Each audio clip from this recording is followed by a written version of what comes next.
welcome to another episode of the Solo Pod. I am so ecstatic to be doing this episode today because I'm about to tell you the one thing that's going to get you a job. The one thing that you're not doing, the only thing that's going to land you a job. The key to interviewing, because you cannot get any job unless you land that interview and actually get to the next one and continuously do that till the final round interview till you get the job. And I'm so happy and excited to be sharing this with you because to be very honest, I am really sick of all the DMs that I'm getting of people telling me how they went through so many interviews and still don't have a job yet. I'm sorry, but if you are getting to a point where you have done tons of interviews and you're not landing one yet, there is something very wrong with your process, and it's time we fix it. It's time we fix it. Let's talk about what's wrong. So a little bit of context, how I discovered this process when I was a junior in college. I realized that I needed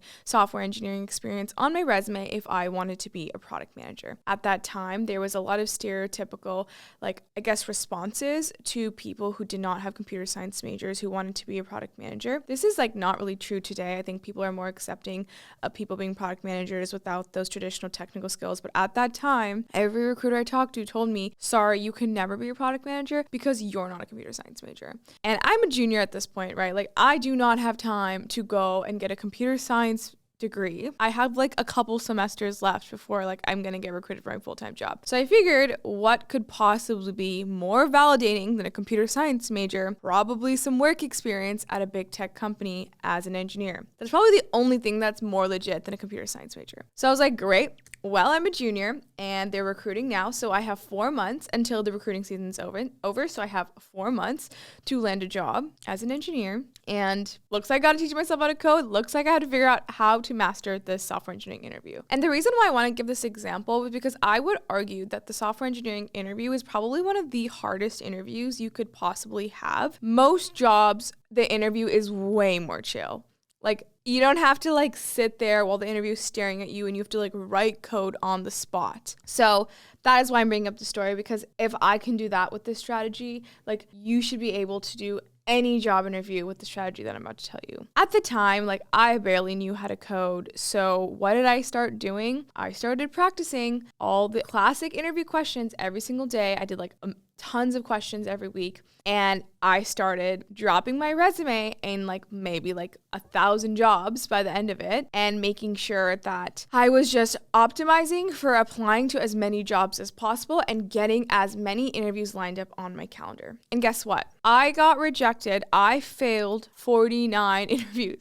I only got one interview that went well. Then I got the job. I ended up getting a software engineering internship at LinkedIn. I got that big tech engineering clout on my resume. And then going into my senior year when I was recruiting for product management full time, I was finally looked at by recruiters because I was so technical enough. And the reality of the situation is I was recruiting in a very good economy. There was literally a job for every graduate. We were in a booming market. There was no recession. Companies were doing really well. And also I was going for an internship, and it's definitely much easier to get an internship than it is to get a full-time job. So maybe 4x that if you're looking for a full-time job. So you're telling me that in order to get a job, in order to get someone to accept you, you probably have to apply to 4,000 jobs.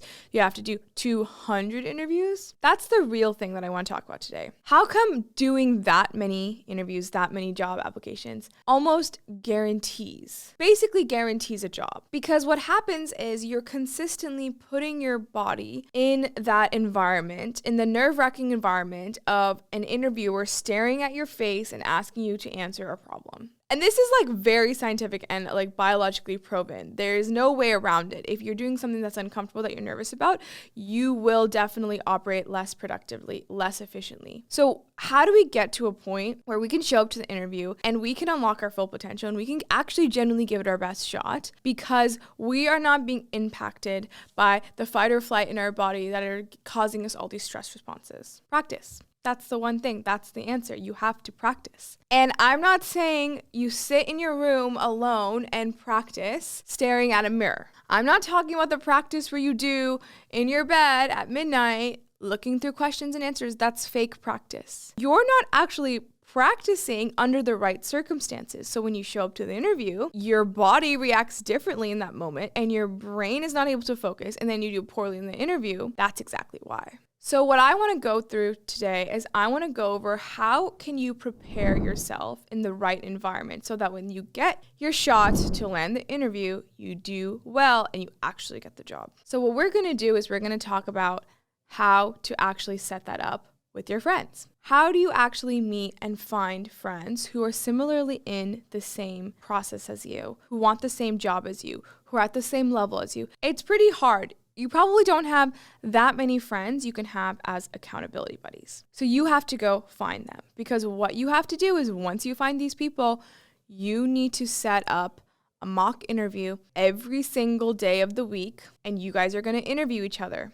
And you're not going to know what questions they're going to ask you. And you're going to set it up like a real interview. You're going to send a calendar invite. You're going to put a Zoom link on there. You're going to schedule it multiple days in advance, just like an interview, just like you're showing up to meet a recruiter in a calendar meeting on Zoom. That's how you're going to do it with your friends. You're not going to do it in person. You're not going to casually do it in the library. We need to create a real life scenario of what it feels like to actually interview, because we need to trigger those same stress responses. So when it actually comes down to the time when you're doing the interview, your body has normalized that feeling. Now, you're probably asking, I have like maybe 2 friends, like I don't know how I'm going to get like a mock interview on my calendar every single day, basically indefinitely until I land the job. And that's why you have to join communities. There are hundreds of Slack channels online of interview study groups of people who all want the product management job, who all want the software engineering job, who all want the Big 4 finance job. You have to literally rabbit hole into the internet and find these communities. That's what I did when I was trying to go for a product management role as a new grad. I scoured the entire internet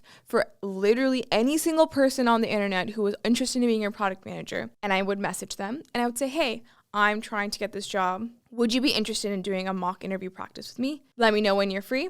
I'm free at any time. I literally canceled everything on my calendar for these mock interviews. And there would be days where I would do 3 to 5 mock interviews with random people around the world who I've never even met. I don't remember any of their names. I would literally call them, or like we would do like a Zoom chat. It'd be no video. It'd be literally just audio half the time. We'd say, hey, what's up? Ready to begin? Ready to begin.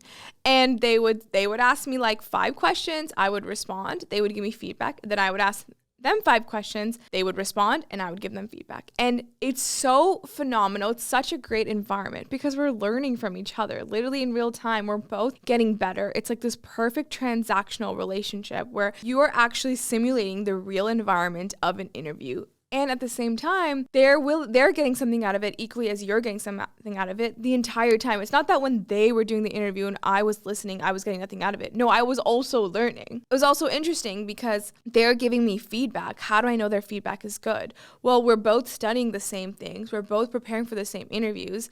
The likelihood that their feedback was like correct and on par of what we were supposed to be thinking about and how to answer these questions because we're doing the same jobs was also really like high. And that's the other thing is like, it's really important that you don't just do a mock interview with your dad or something. You have to do it with another peer who's similarly going for the same job as you, who's similarly like the same time actually thinking about the things that you're thinking about. And most importantly, this is someone who cares about getting the job as much as you.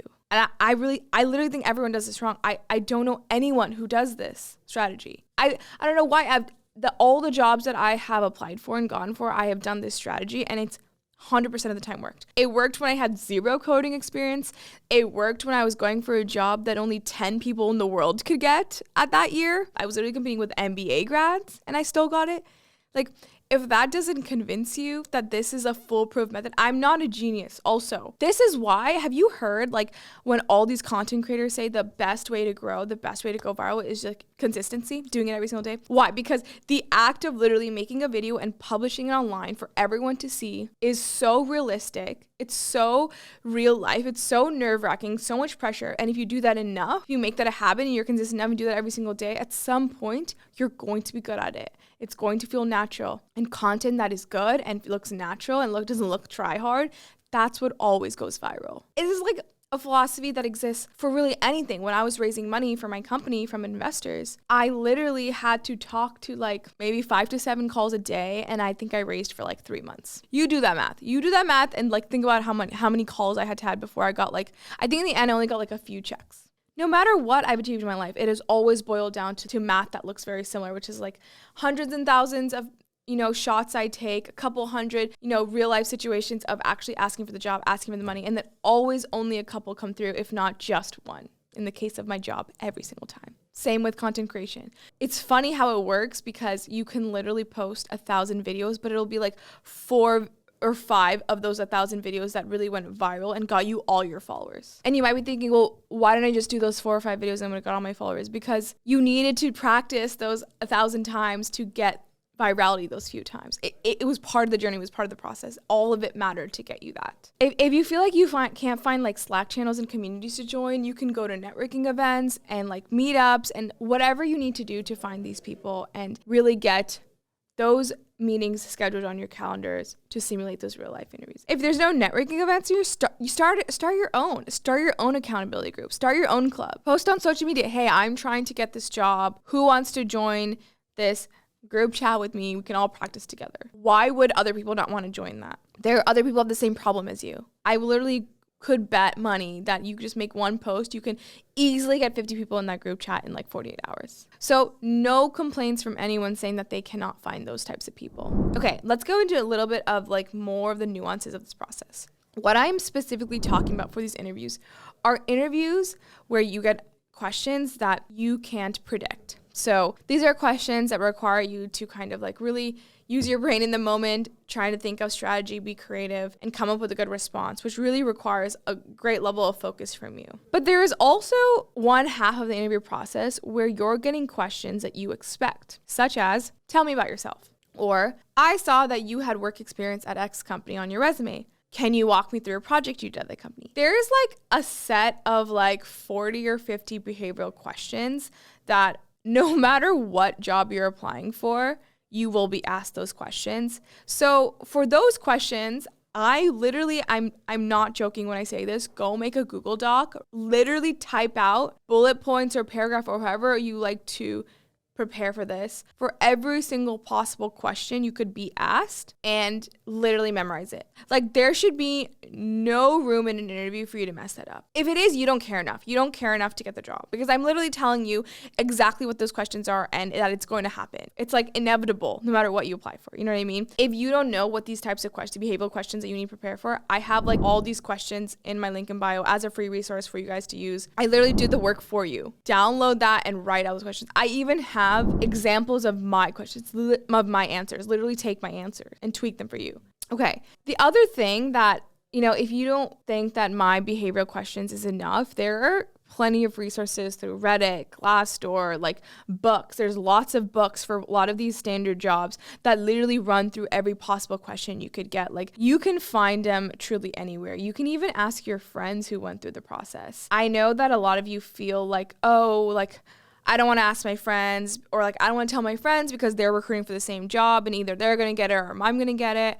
I think that's a really, really, really, really awful attitude to have. You never want to be competitive. You want to have an abundance mindset. You want to have a giving mindset, because that's how the universe works. If you give, if you don't get locked in a scarcity mindset, things come to you. Let me give you a perfect example of this. When I was doing PM interviews, and remember what I said, this was the most competitive job. There was like maybe 10 openings in the entire market for new grads. And literally all my friends also wanted this job.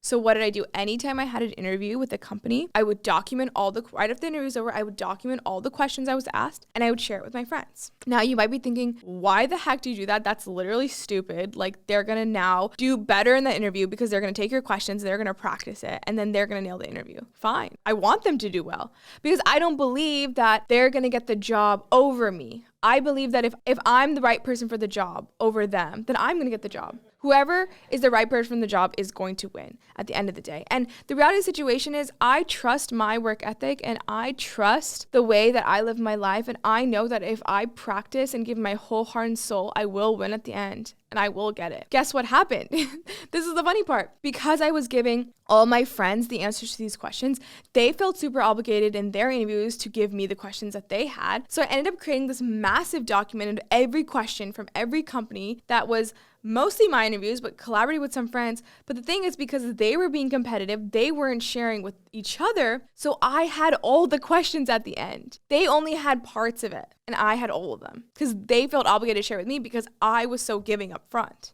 I really want you to think about this because having this really competitive and aggressive and it's me or you mindset, you're going to lose. Instead, have this openness and giving mindset of, I want everyone around me to win. I want to uplift everyone else. We're all in this together. We're working together. This is like really also critical for you to be able to do mock interviews on the regular with people, giving them feedback, making them better. Because if you genuinely make them better, you will become better and you will get the job and you will get the resources and you will get the opportunities. This is how the universe works. So this is very, very critical to have in this process. You're not going to succeed if you have any alternative mindset here. So I want to make sure that you think about that, and I want to make sure that you remember that through this process. Another thing that's really important is like setting the right expectation with your friends and family when you're going through this time. Because if you do not prioritize these interviews that you're doing, these mock interviews that you're doing with your friends as like the way you would prioritize any other interview, which is like the number one thing on your priority list. Let's say you had an interview with Google tomorrow. Wouldn't you prioritize that over anything in your life and everything? You have to do the same prioritization, give the same importance when you have a mock interview set up with your friend tomorrow, Tuesday at 3 p.m. You need to give it the same importance and the same priority. So set those expectations around with your friends and family. Hey, I really want this job, or I really want to get into this program, or whatever it is that requires an interview to get in, and say, hey, I really need you to understand that I need a few months of forgiveness and acceptance around the fact that I'm going to be deprioritizing everything in my life except for landing this. Because all you need to do is once you get into the door of that job, of that opportunity, your life is set. It's made. That's it. You never have to do this process ever again. So think about that. Is that not worth it? Is that not worth putting other things in your life in a back burner for 4 months, 5 months? Not even. I would argue that if you actually religiously do this, you could do this and you could get this job in a month. So think about that. Like, isn't that worth it? Don't lie to yourself. Don't lie to yourself and say, oh, but I am doing that. Because you're not. And the best way to get other people to keep you accountable is to tell them you need the time and the space to figure this out, that you need to prioritize this as your number one thing in your life, that other things, other expectations that they have of you will be at a back burner, but it's temporary. And if they truly love you, if they truly support you, if they truly are healthy people in your life who want to see you win, they're going to understand and they're going to let you be. The ones who stuck by me through that time and understood where I was, they're still here right now, supporting me through this in the same way that they did before, and they understand me deeply. And they're the people who want to see me do well. If you want that 6-figure dream job, like, it doesn't come for free.